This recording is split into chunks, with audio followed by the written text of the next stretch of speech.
स्वर्ग के परमेश्वर का धन्यवाद करो, उसकी करुणा सदा की है। रविवार 2 जून 2024। आज के मनन के लिए मैंने आप ही के लिए चुना है दूसरा राजा अध्याय 18 और उसका 36वां वाक्य। परंतु सब लोग चुप रहे और उसके उत्तर में एक बात भी ना कही, क्योंकि राजा की ऐसी आज्ञा थी कि उसको उत्तर ना दे। आपका दिन आशीषित हो। जब हम चुनौतियों का सामना करते हैं और दोष लगाने वाला निरंतर हमारे बारे में बुरा कहता ही रहता है, उस वक्त हम शांत बने रहें और ये देखें कि परमेश्वर हमारे लिए क्या करता है। आइए इस वाक्य पर मनन करते हैं। आज की सुबह का विषय है शांत बने रहें। ये वह समय की बात है जब राजा सेनेचर राजा हिजकिय्याह पे आक्रमण कर रहा था। राजा सेनेचर ने यहूदा पर आक्रमण किया और उसने अपने सेनापति रबशेका को भेजा कि वे जाकर लोगों से बातें करें। और जब रबशेका आता है तो वह असूर के राजा के सामर्थ्य के बारे में बात करता है और यहूदा के लोगों से कहता है कि हिजकिय्याह राजा आपको धोखा ना दे, क्योंकि राजा सेनेचर के आक्रमण से तुम्हें कोई बचा नहीं सकता। और ये भी कहता है तुम्हारा परमेश्वर भी तुम्हें नहीं बचा सकता, क्योंकि राजा सेनेचर इतना शक्तिशाली और विशाल है कि उसे कोई रोक नहीं सकता। और ऐसे समय पर यहूदा के लोग इन सारी बातों को सुन रहे थे, लेकिन वे शांत बने रहे, क्योंकि राजा हिजकिय्याह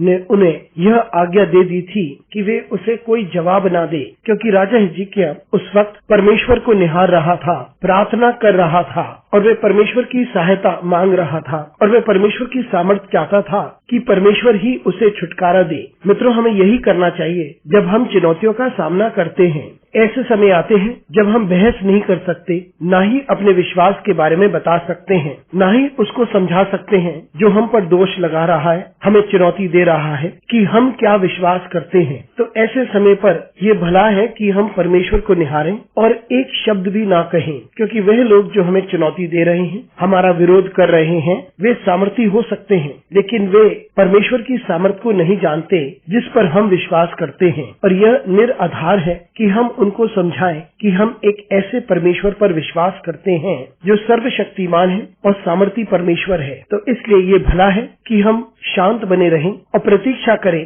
कि परमेश्वर हमारे लिए क्या करने वाला है, और उस वक्त परमेश्वर महान और पराक्रमी कामों को करेगा। मित्रों, हम परमेश्वर को निहारें जब हम ऐसी चुनौतियों का सामना करते हैं, जब सामर्थ हमारे विरोध में खड़ी होती है, हम सिर्फ परमेश्वर को निहारें। अनुग्रहकारी परमेश्वर स्वर्गीय पिता, तुझे धन्यवाद देते हैं क्योंकि तू हमारे मध्य में बना रहता है। तुझे धन्यवाद देते हैं क्योंकि तू हमारी सहायता करता है। तुझे धन्यवाद देते हैं क्योंकि तू हमारी देखभाल करता है। हम जानते हैं कि तू ही हमारी सहायता करता है और तू ही हमें सुरक्षा प्रदान करता है। हम तुझे निहारते हैं और शांत बने रहते हैं, क्योंकि हम उस आश्चर्य कार्य की प्रतीक्षा करते हैं जो तू हमारी जिंदगी में करने जा रहा है। यीशु मसीह के मधुर नाम से मांगते हैं, आमीन।